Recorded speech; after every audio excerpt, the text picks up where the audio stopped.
ხომიცით ერთ დღეს ადამიანი იღვიძებ, გინდა აღარ იყო ინტროვერტი, მაგრამ არ გამოგდის და არ გინდა შენს ენას ეწერო, უფრო უცხოურ ენებს ამჯობინებ, უპირატესობას აძლევ.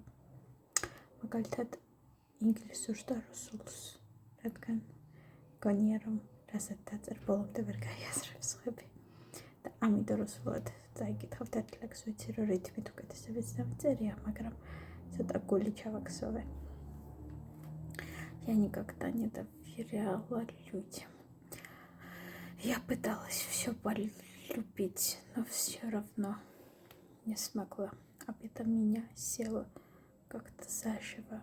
Люди говорили, это все твоя вина, а я не верила и не смогла никогда в это довериться.